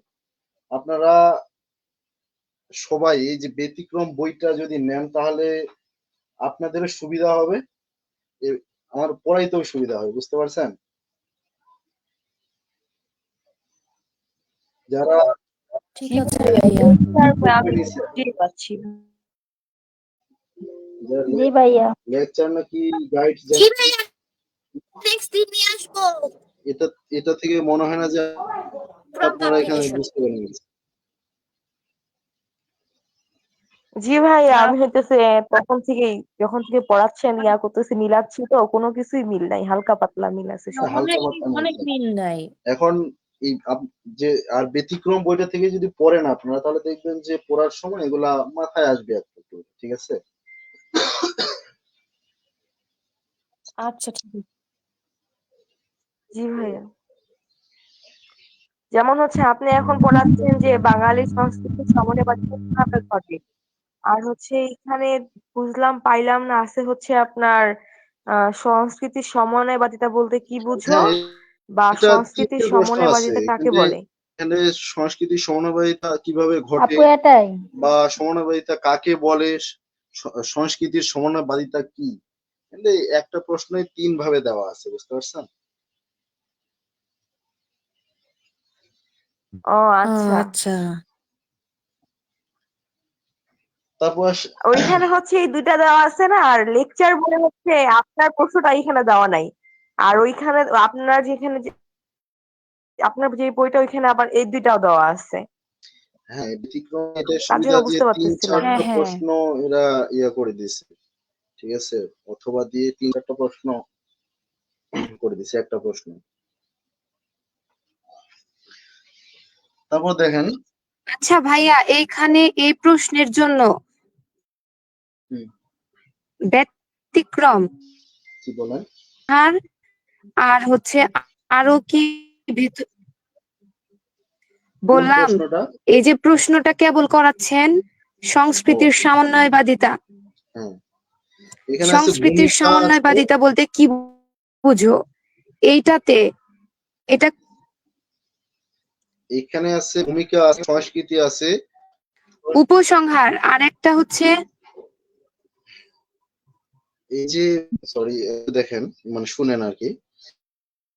আহ, এই যে প্রশ্নটাতে এখানে আছে ভূমিকা, তারপর আছে সংস্কৃতি, তারপর হচ্ছে সংস্কৃতির সমন্বয়বাদিতা, তারপর হচ্ছে সংস্কৃতির সাঙ্গীকরণ এবং সংস্কৃতির অন্তরীকরণ এবং উপসংহার। এই কয়েকটা পয়েন্ট আছে। না, এগুলা নাই কিছু। ও আচ্ছা, ঠিক আছে।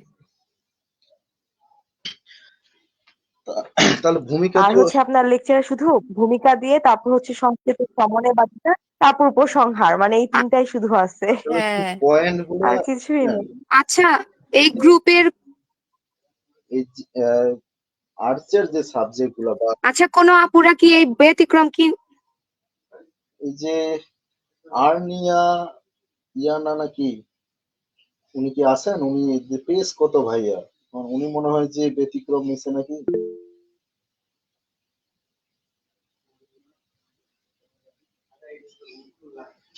আপনাদের কি কারো মানে কেউ ইয়া নেননি নাকি, ব্যতিক্রম বই কেউ নেননি? ভাইয়া আমার জি আছে। ভাইয়া কিনেছি। ও, যারা যারা নিছেন না তাদের ভাইয়া নাই। পেজ নাম্বার হচ্ছে 20, ঠিক আছে?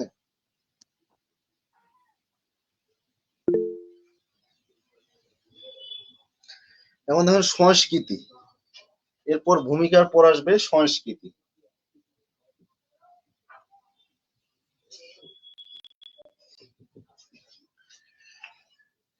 সংস্কৃতিটা কি? সংস্কৃতি হলো মানুষের আচার আচরণ, তারপর ব্যবহার্য বস্তু এবং সমন্বয়। এর সংস্কৃতির একদিকে রয়েছে মানুষের জন্ম থেকে মৃত্যু পর্যন্ত পালনীয় বিভিন্ন আচার পদ্ধতি, আবার অন্যদিকে আছে জীবন বর্জ্য বস্তু সমূহ। এক কথায় বলা যায় মানুষ যা করে তাই হচ্ছে সংস্কৃতি। ঠিক আছে,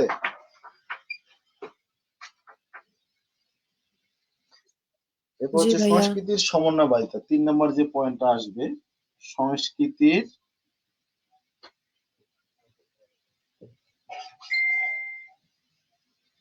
সমন্বয়বাদিতা। সংস্কৃতির সমন্বয়বাদিতা বিভিন্ন সংস্কৃতির সঙ্গে খাপ খাইয়ে চলাই হচ্ছে সংস্কৃতির সমন্বয়বাদিতা। কারণ আমাদের যে প্রত্যেক জাতির মধ্যে বিভিন্ন সংস্কৃতি লক্ষ্য করা যায়, যেমন মুসলিম সংস্কৃতি হিন্দু সংস্কৃতি থেকে আলাদা, এবং প্রভু এবং ভৃত্যের যে সংস্কৃতি সেগুলো আলাদা, চোর ডাকাতের সংস্কৃতির আলাদা। ঠিক আছে, তাই ঐক্যবদ্ধ প্রায় সংস্কৃতির মধ্যে ভিন্নতা তাই ঐক্যবদ্ধ প্রায় সংস্কৃতির সমন্বয়বাদিতা মানে ঐক্যবদ্ধ প্রায়শই মানে ঐক্যবদ্ধ আমরা যদি সব জাতি গোষ্ঠী গুলাকে আমরা যদি একসাথে যদি ঐক্যবদ্ধ হই, ঐক্যবদ্ধ হওয়ার যে প্রয়াস, এটাই হচ্ছে সমন্বয়বাদিতা। মানে এক সংস্কৃতি, ধরেন হিন্দু যদি মুসলমানের সংস্কৃতি সেটাকে মানে ইয়ে করে রেসপেক্ট করার চেষ্টা করে, বা তাদের সংস্কৃতিতে মানে ইয়ে করার মানে পালন করার একটু চেষ্টা করে। একটা কথা আছে না যে ধর্ম যার যার উৎসব সবার। ঠিক আছে,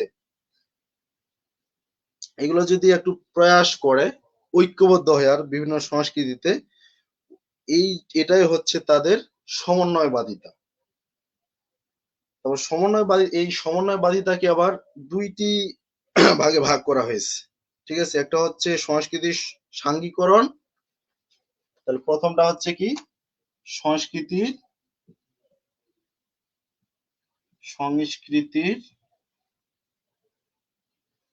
সাঙ্গীকরণ, আর দ্বিতীয়টা হচ্ছে সংস্কৃতির অন্তরীকরণ। ওটা দিতে ভুলে গেছি। সংস্কৃতির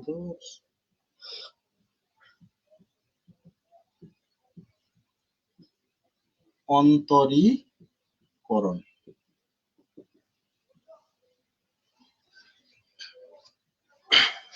সংস্কৃতির সাঙ্গীকরণটা কি?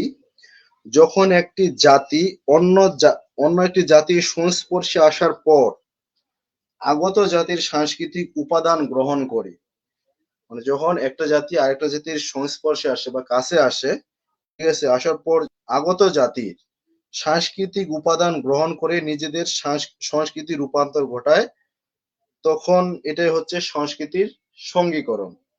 আর সংস্কৃতির অন্তরীকরণটা হচ্ছে কি, এক সংস্কৃতির ব্যক্তিবর্গ অন্য সংস্কৃতির ব্যক্তিবর্গের সংস্কৃতিকে সম্পূর্ণ গ্রহণ করে থাকে সংস্কৃতিটাকে, সেটাই হচ্ছে সংস্কৃতির অন্তরীকরণ। এভাবে সংস্কৃতির সমন্বয়বাদিতা কি সাধিত হয়। ঠিক আছে,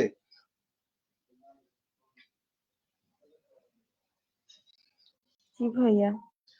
তারপর শেষে হচ্ছে উপসংহার।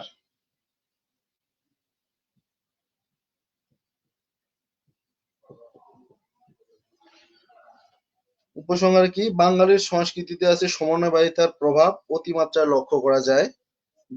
ভিন্ন ভিন্ন সংস্কৃতি ধারণ করা মানুষের শান্তিপূর্ণভাবে বসবাসের ক্ষেত্রে সংস্কৃতির সমন্বয়বাদিতা অপরিহার্য, যা মানুষের মধ্যে সৌহার্দ্য এবং সম্প্রীতি বজায় রাখে। এই হচ্ছে এই প্রশ্নের, খুব বেশি বড় যে সেটাও না। ঠিক আছে, তবে যেটুকু আছে সেটুকুই লেখা উচিত, কারণ আর্টসের এই যে সাবজেক্ট গুলো নন মেজরের সাবজেক্ট গুলাতে বা আর্টসের যে সাবজেক্ট গুলাতে, এগুলোতে লিখতে হয় প্রচুর। ঠিক আছে, যারা রাষ্ট্রবিজ্ঞানে পড়ে পরীক্ষা দেওয়ার সময় তাদের সাথে তো বসে দেখছি আর কি, তারা প্রচুর লিখে। ঠিক আছে, ওরা 3-4 বার লুজ নিয়ে ফেলে, তাহলে কত স্পিডে লেখে একবার ভাবেন।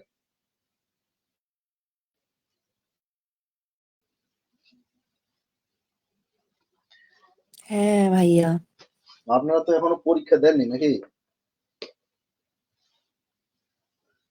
তাহলে বুঝতে না একটা ভাইয়া, ইন কোর্স দিছি। ইন কোর্সে তো বোঝা যাবে না, ইন কোর্সে 20 মার্কের পরীক্ষা, তাও আবার আমাদের আমরা সবাই একসাথে বসে, মানে ইংলিশ ডিপার্টমেন্টের সব, অন্য ডিপার্টমেন্টের সাথে যারা যারা ওই যে রাষ্ট্রবিজ্ঞান, সমাজবিজ্ঞান, সমাজকর্ম, ঠিক আছে, তারপর ইসলামের ইতিহাস ইতিহাস এগুলাতে পড়ে, তাদের সাথে বসলেই বুঝতে পারবেন যে আসলে কত লিখতে হয়। এটা হচ্ছে সেই রকম, এই যে স্বাধীন বাংলাদেশের অভ্যুদয়ের ইতিহাস, এই সাবজেক্টটাও সেরকমের যে লিখতে হবে প্রচুর, ঠিক আছে, অবশ্যই পয়েন্ট আকারে লিখতে হবে। পয়েন্ট আকারে যদি না লিখে শুধু ব্যাখ্যা করেন, তাহলে দেখবেন যে সেক্ষেত্রে মার্ক আপনারা কম পেতে পারেন।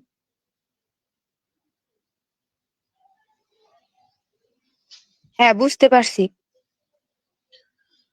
তো এই আচ্ছা, যে আপুর কাছে উনি মনে হয়, বলবো, যে আরেকবার বলেন, বুঝতে পারিনি আপনার কথা। বলতে চাচ্ছি যে হলো আহ, মানে যে আপুর কাছে ব্যতিক্রম বইটা আছে, একটু যদি এই লাস্ট কোশ্চেনটার একটু পিক দিত তাহলে ভালো হতো। দিবে কি না তাই বললাম। আমাদের যে পেইড ব্যাচের গ্রুপ আছে সেখানে।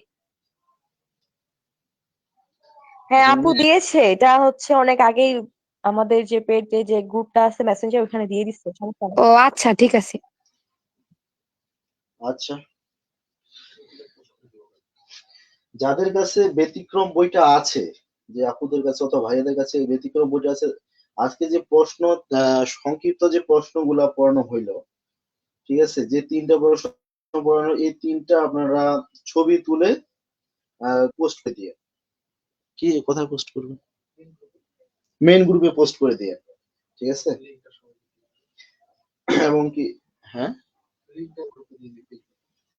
এবং কি লিঙ্কটা পেজ গ্রুপে যাতে ভাইয়া দিয়ে দেয়, ঠিক আছে, তাহলে সবার জন্য সুবিধা হয় আর কি।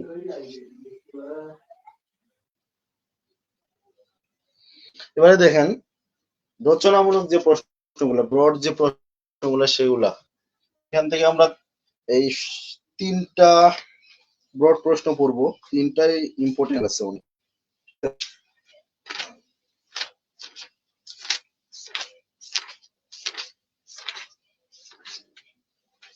এখান থেকে আপনারা কমন পাবেন, সমস্যা নেই। এই যে যেই তিনটা ব্রড প্রশ্ন আছে, এই তিনটার মধ্যে একটা প্রশ্ন কমন পাবেন। প্রথম যে প্রশ্নটা, বাংলাদেশের ভূ প্রকৃতির বৈশিষ্ট্য আলোচনা করো। বাংলাদেশের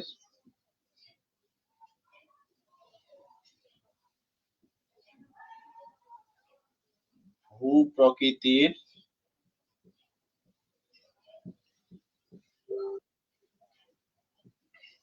বৈশিষ্ট্য আলোচনা করো।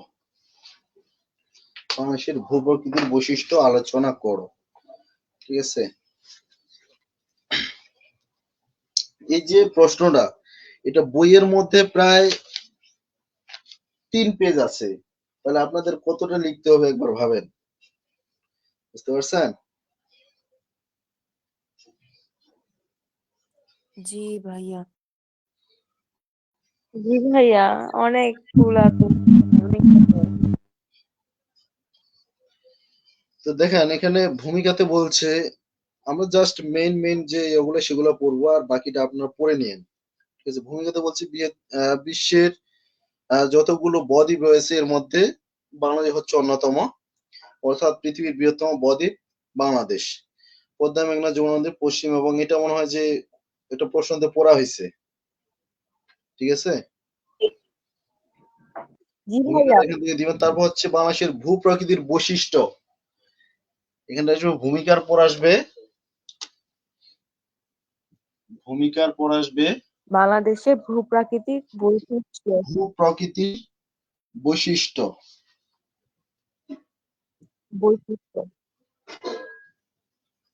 বাংলাদেশের ভূ প্রকৃতির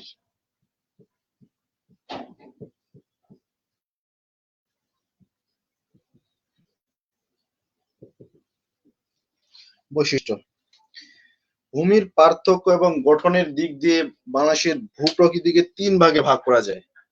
একটা হচ্ছে টারশিয়ারি যুগের পাহাড় সমূহ, একটা হচ্ছে প্লাইস্টোসিন কালের সোপান সমূহ বা চত্বরভূমি, এবং হচ্ছে সাম্প্রতিক কালের প্লাবন সমভূমি। তাহলে এই যে বাংলাদেশের ভূপ্রকৃতির বৈশিষ্ট্য হচ্ছে 3টা, কি ভূমির পার্থক্য এবং গঠনের দিক বিবেচনা করে বাংলাদেশের ভূপ্রকৃতিকে 3 শ্রেণীতে ভাগ করা হয়। 3টা বৈশিষ্ট্য কি? একটা হচ্ছে মার্কার টারশিয়ারি যুগের পাহাড় সমূহ। টারশিয়ারি,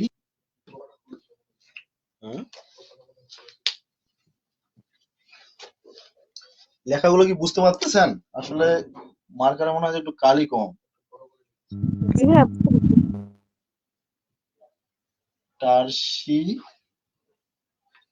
টারশিয়ারি যুগের পাহাড় সমূহ।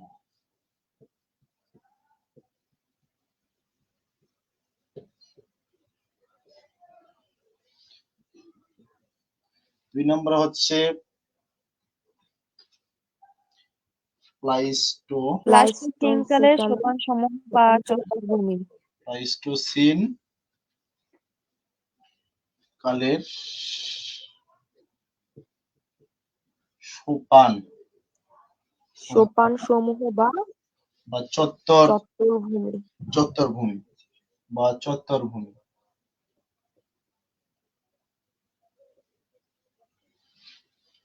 3 নম্বরে হচ্ছে সাম্প্রতিক কালের প্লাবন সমভূমি। সাম্প্রতিক কালের প্লাবন সমভূমি। সাম্প্রতিক বানানটা কি ঠিক আছে? হ্যাঁ, সাম্প্রতিক কালের প্লাবন সমভূমি।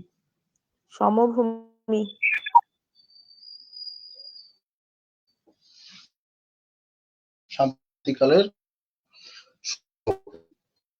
এখন একবার বিস্তারিত না করতে হবে, ঠিক আছে? প্রথমে টারশিয়ারি যুগের পাহাড় সমূহ। এই টারশিয়ারি যুগের পাহাড় সমূহের মধ্যে দেখেন রাঙ্গামাটি, বান্দরবান, খাগড়াছড়ি, চট্টগ্রাম, সিলেট, মৌলভীবাজার, হবিগঞ্জ এলাকা নিয়ে এই অঞ্চল গঠিত। আনুমানিক টারশিয়ারি যুগে হিমালয় পর্বত গঠিত হওয়ার সময় মায়ানমারের দিক থেকে আগত, এটা করে নিয়েন একটু। তারপর দেখেন যে টারশিয়ারি যুগ কাকে বলে আসে, টারশিয়ারি পাহাড় কাকে বলে, ঠিক আছে? টারশিয়ারি যুগের হিমালয় পর্বত গঠনের সময় পাহাড় সৃষ্টি হয়েছিল বলে এই এগুলোকে টারশিয়ারি পাহাড় বলে। মানে টারশিয়ারি যুগের হিমালয় পর্বত গঠনের সময়, ঠিক আছে, এই পাহাড় সৃষ্টি হয়েছিল বলে এগুলোকে টারশিয়ারি পাহাড় বলে। এই পাহাড়ি অঞ্চলকে আবার এই যে টারশিয়ারি যে পাহাড়গুলো আছে, এই পাহাড়ি অঞ্চলগুলোকে আবার 2 ভাগে ভাগ করা হয়েছে। একটা হচ্ছে উত্তর ও উত্তর পূর্বাঞ্চলের পাহাড় সমূহ, একটা হচ্ছে দক্ষিণ পূর্বাঞ্চলের পাহাড় সমূহ, ঠিক আছে? এখন তো লেখার তো জায়গা নাই। এখন দেখেন উত্তর ও উত্তর পূর্বাঞ্চলের পাহাড় সমূহ, এই যে টারশিয়ারি যুগের পাহাড় সমূহের মধ্যেই এখানটায় 2টা জিনিস লিখতে হবে আপনাদের। একটা হচ্ছে কি উত্তর পূর্বাঞ্চলের পাহাড় সমূহ, আর একটা হচ্ছে দক্ষিণ পূর্বাঞ্চলের পাহাড় সমূহ। তো এই যে উত্তর পূর্বাঞ্চলের পাহাড় সমূহ, এটার আবার ব্যাখ্যা করতে হবে, ঠিক আছে? যেমন ময়মনসিংহ, নেত্রকোনা জেলার উত্তরাংশ, সিলেট জেলার উত্তর ও উত্তর পূর্বাংশ এবং মৌলভী ও হবিগঞ্জের দক্ষিণাংশের ছোট বড় বিচ্ছিন্ন পাহাড় এই অঞ্চলের অন্তর্গত। মৌলভীবাজার, হবিগঞ্জের দক্ষিণে পাহাড়গুলোর উচ্চতা, এগুলো একবার ডিটেলস অনেক বড় করে দেওয়া আছে, ঠিক আছে? আমরা জাস্ট পয়েন্টগুলো একটু করে শুধু আলোচনা করি। এই যে অঞ্চলগুলা যে আছে, ঠিক আছে, জেলাগুলা, এইগুলা আপনাদের একটু লিখতে হবে, ঠিক আছে, সঠিকটা, নাহলে কিন্তু ফের হবে না। ভুলভাল যদি লিখেন তখন আবার সমস্যা। তারপর দেখেন দক্ষিণ পূর্বাঞ্চলের পাহাড় সমূহ, খাগড়াছড়ি, রাঙ্গামাটি ও বান্দরবান জেলায় এবং চট্টগ্রাম অংশবিশেষ এই অঞ্চলের অন্তর্গত। মানে কি এই যে টারশিয়ারি যুগের পাহাড় সমূহকে যে দুই ভাগে ভাগ করা হয়েছে, একটা হচ্ছে উত্তর পূর্বাঞ্চলের পাহাড় সমূহ, আর একটা কি দক্ষিণ পূর্বাঞ্চল। দক্ষিণ পূর্বাঞ্চলের পাহাড় সমূহ। পূর্বাঞ্চলের পাহাড় সমূহ। এই দক্ষিণ পূর্বাঞ্চলের পাহাড় সমূহ যেগুলো আছে, জেলাগুলো আছে, সরি, পার্বত্য চট্টগ্রামের যে জেলাগুলো আছে সেগুলো, এ পাহাড় গড় উচ্চতা হচ্ছে 610 মিটার। বাংলাদেশের সর্বোচ্চ পর্বতশৃঙ্গের নাম কি বলেন তো? তাজিংডং। তাজিংডং বা বিজয়। বিজয়।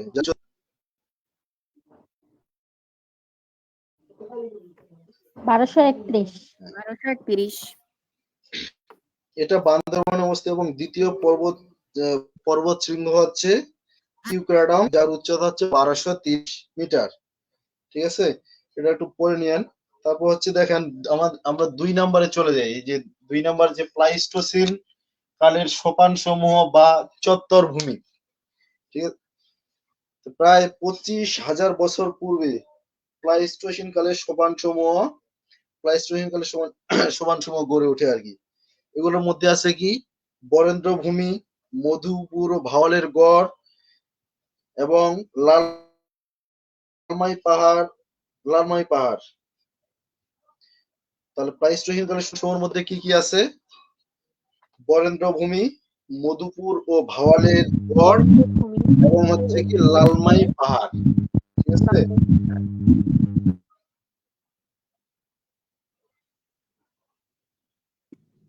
জি ভাইয়া। এখন আবার এই যে তিন ভাগে ভাগ করা হয়েছে, এই 3টা ভাগের বর্ণনা দিতে হবে।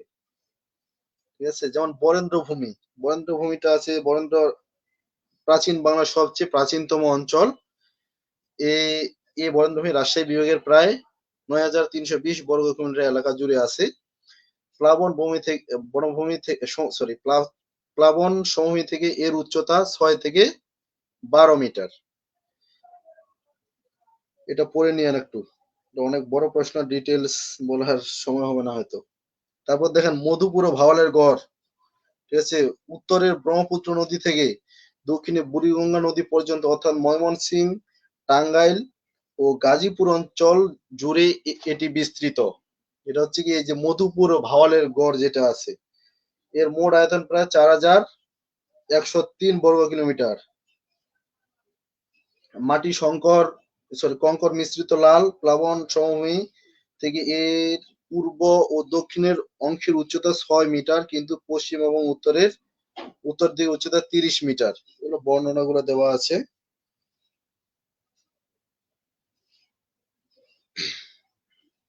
তারপর দেখেন লালমাই পাহাড়, কুমিল্লা শহর থেকে 8 কিলোমিটার দক্ষিণে লালমাই থেকে ময়নামতি পর্যন্ত এটি বিস্তৃত। লালমাই পাহাড়ের আয়তন প্রায় 34 বর্গ কিলোমিটার। এর উচ্চতা হচ্ছে 21 বর্গ কিলোমিটার। এর মাটি লালচে, নুড়ি এবং বালি ও কঙ্কর দ্বারা গঠিত। এই পাহাড়ের পাদদেশে আখ, তরমুজ ইত্যাদি চাষ হয়। তারপর দেখেন সাম্প্রতিক কালের প্লাবন ভূমি। এই যে প্লাইস্টোসিন কালের সোপান সমূহ বা চত্বর ভূমি, এটার মধ্যে কি কি আছে?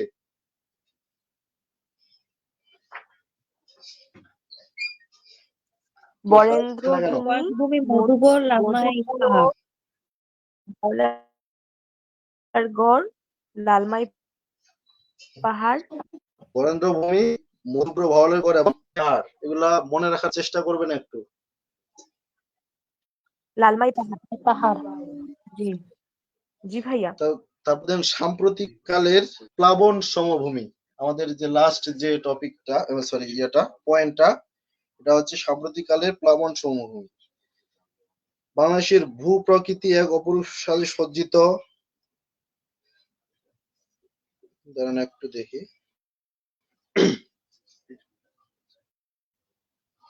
এটা অনেক বড় বর্ণনা দিছে। এটা দেখেন যে মেইন রংপুর, দিনাজপুর পূর্বাংশ, নোয়াখালী, কুমিল্লার পূর্বাংশ, গোরাই, মধুবতী অঞ্চলের পশ্চিমাংশ এবং খুলনা অঞ্চলের উত্তরাংশ দেশের অন্যান্য সমতল ভূমি থেকে অপেক্ষাকৃত উচ্চ। এই যে এটার মধ্যে দিছে, এটা হচ্ছে সাম্প্রতিক প্লাবন সমভূমিতে এটা আছে। এসব সমভূমির বিভিন্ন স্থানে বহু নিম্নভূমি বা জলাশয় দেখতে পাওয়া যায়। ঠিক আছে। তারপর তারপর আছে এর অধিকাংশ পরিত্যক্ত অষ্টপ্রাকৃতিক নদী খাত। অনেক নদী আছে এই অঞ্চলে, যেমন মাদারীপুর, ঠিক আছে, সিলেটের হাওর সমূহ এবং বিভিন্ন ধরনের যে হ্রদ গুলো আছে, ঠিক আছে, এগুলো। তারপর সমগ্র সমভূমি অঞ্চলের মৃত্তিকার স্তর খুব গভীর এবং ভূমি অতি উর্বর ও মানুষের বসবাসের উপযোগী এই অঞ্চলগুলা, সাম্প্রতিকের প্লাবন সমভূমিটা। তবে এই অঞ্চল সর্বত্র একই রূপ নয় বলে একে আবার কয়েকটি ভাগে, কয়টি ভাগে, অনেকগুলো কয়েকটি ভাগে ভাগ করা হয়েছে। 1 নম্বরে হচ্ছে কুমিল্লা সমভূমি, সিলেট অববাহিকা, পাদদেশীয় পলল সমভূমি, গঙ্গা ব্রহ্মপুত্র মেঘনা প্লাবন সমভূমি, বদ্বীপ অঞ্চলীয় সমভূমি, সক্রিয় বদ্বীপ, মৃতপ্রায় বদ্বীপ এবং স্রোতস সমভূমি। এগুলা যে আছে, এগুলাতে জাস্ট আপনাদের অত বেশি বর্ণনা লিখতে হবে না, এগুলা কাকে বলে বা কোন অঞ্চলগুলা নিয়ে গঠিত সেগুলো দিলেই হবে। এখন দেখেন কুমিল্লা সমভূমি, এই যে সাম্প্রতিককালের প্লাবন ভূমিটাকে যে কয়েকটি ভাগে যে ভাগ করা হয়েছে, এর মধ্যে আছে প্রথমে যেটা আছে কুমিল্লা সমভূমি, যেমন চাঁদপুর, কুমিল্লা, ব্রাহ্মণবাড়িয়া জেলার অধিকাংশ এবং লক্ষ্মীপুর, নোয়াখালী, ফেনী এবং হবিগঞ্জ জেলার কিছু অংশ জুড়ে এই সমভূমি অবস্থিত। এটুকু দিলেই যথেষ্ট। তারপর কি কি ফসল ভালো জন্মে এই অঞ্চলে সেগুলো দিতে হবে। এই অঞ্চলে মাটির উপর প্রচুর ধান, পাট ভালো, এইটুকু জাস্ট দিলে হবে। তারপর হচ্ছে সিলেট অববাহিকা, কি সিলেট, সুনামগঞ্জ, মৌলভীবাজার ও হবিগঞ্জ জেলায় অধিকাংশ এবং কিশোরগঞ্জ এবং নেত্রকোনা জেলার পূর্ব দিকের সামান্য অংশ নিয়ে এই অঞ্চল গঠিত। এই অঞ্চলে বড় বড় কয়েকটা হাওর আছে। কয়টি? 5টি হাওর আছে এই অঞ্চলে। সুনামগঞ্জে আপনারা কি হাকালুকি নাকি একটা হাওর আছে, নাম শুনছেন? সুনামগঞ্জে এটা মনে হয়। তারপর হচ্ছে পাদদেশীয় পলল সমভূমি, বাংলাদেশের বলতেছেন। বলছি যে এটাই কি সবচেয়ে বড় হাওর বাংলাদেশের মধ্যে? এটা জানা নেই। এই রিপন স্যার, হাকালুকি হাওর কি বাংলাদেশের সবচেয়ে বড় হাওর? হাওর আমারও জানা নেই, দেখতে হবে, দেখতে হবে, আসলে সঠিকটা জানা নেই, বুঝতে পারছেন? তবে পাদদেশীয় পলল ভূমি, বাংলাদেশের উত্তর পশ্চিমে অবস্থিত বৃহত্তম রংপুর ও দিনাজপুর জেলার অধিকাংশ স্থান জুড়ে হাকালুকি হাওর সব থেকে বড় না? কোন আপু জানে জিজ্ঞেস করছিল, বাংলাদেশের সর্ববৃহৎ হাওর হচ্ছে হাকালুকি হাওর, সুনামগঞ্জে, না?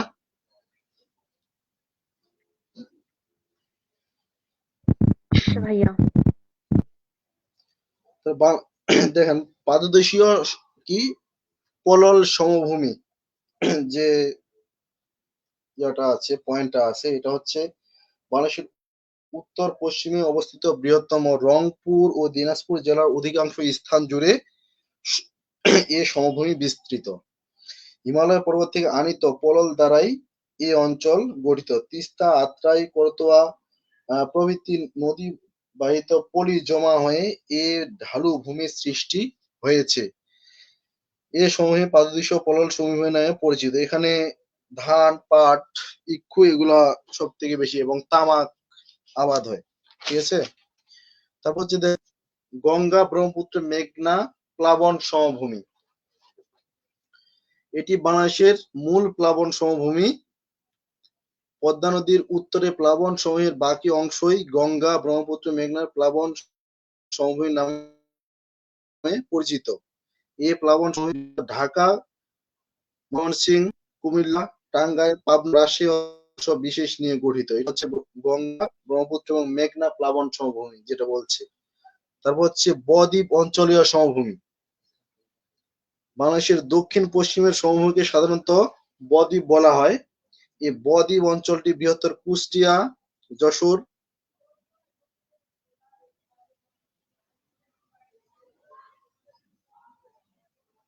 রিপন স্যার কি হইলো? কথা পায় না। আসেন একটু। নিজের সমস্যা নেই। স্টিম এয়ার ক্যামেরা বন্ধ হয়েছে। জানি না কি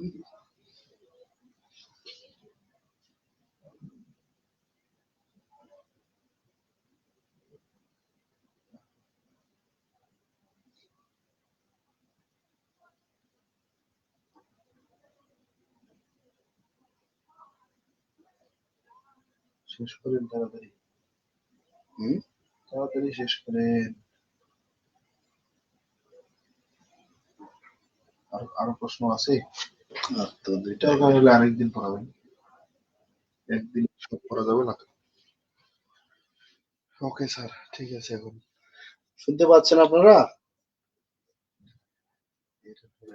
জি জি ভাইয়া বলেন। আসলে একটু সিস্টেমের সমস্যা হয়ে গেছিল।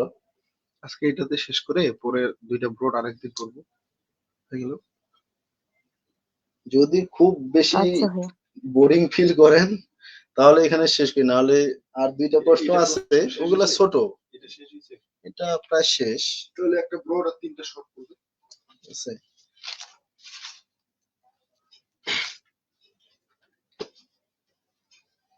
এটা দেখি আর একটু অল্প আছে। আর ভাইয়া তারপর হচ্ছে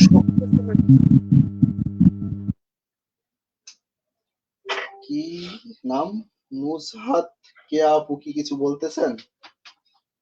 সেটা বলেন। ভাইয়া স্ক্রিন আসতেছে না। ও এই স্যার, কিসের স্ক্রিন আসে না? এই যে আটকে আছে। আপনারা ক্যামেরায় দেখতে পান না? না, ক্যামেরা আসতেছে না। ও ভাইয়া দেখা যাচ্ছে না। ভালোবাসা শেষ হয়ে গেল ক্যামেরার? তো স্টার্টিং এ আছে।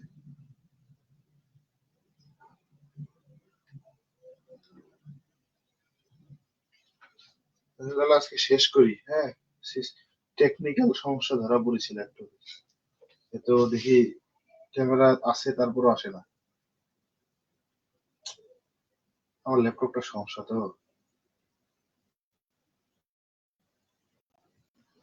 আর মিট থেকে বের হয়ে আবার জয়েন করতে হবে। আপনারা আপাতত বাকি যেটুকু আছে করে নেন। কেউ হচ্ছে এটা থেকে পোস্ট করে দিবে, বইটা থেকে। ঠিক আছে? কতক্ষণ শুনতে আচ্ছা শুনতে পাচ্ছেন তো নাকি? শুনতে পাচ্ছেন তো নাকি? আচ্ছা ঠিক আছে। আচ্ছা ভাইয়া। জি ভাইয়া। বই আছে কার কাছে? হুমায়রাপুর কাছে আছে? না ভাইয়া, আমি তো আমার কাছে লেকচার নিয়ে ফেলছি অনেক আগে। কার কাছে আছে বই? ভাইয়া আমার কাছে আছে। একটু ছবি তুলে দিতে পারবেন না? জি ভাইয়া। একটু ছবি তুলে পোস্ট করে দিয়েন, আর ক্যাপশনে প্রশ্নগুলো লিখে দিয়েন, তাহলে এই আপনাদের সাথে সাথে সবার হেল্প হবে। হ্যাঁ, আচ্ছা ভাইয়া। ঠিক আছে। তো আজকের মতো তাহলে এখানে শেষ করি। আচ্ছা ভাই। আচ্ছা ভাই। আচ্ছা। আচ্ছা ভাইয়া। আসসালামু আলাইকুম। আসসালামু আলাইকুম। আচ্ছা ভাই, আসসালামু আলাইকুম। ও আসলে আমার নামটাই তো বলা হয়নি। স্যারের নাম কি জানেন?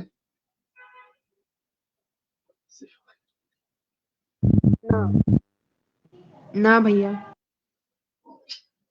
আরেকদিন নেক্সট ক্লাসে, সবাই চলে গেছেন আজকে। ঠিক আছে?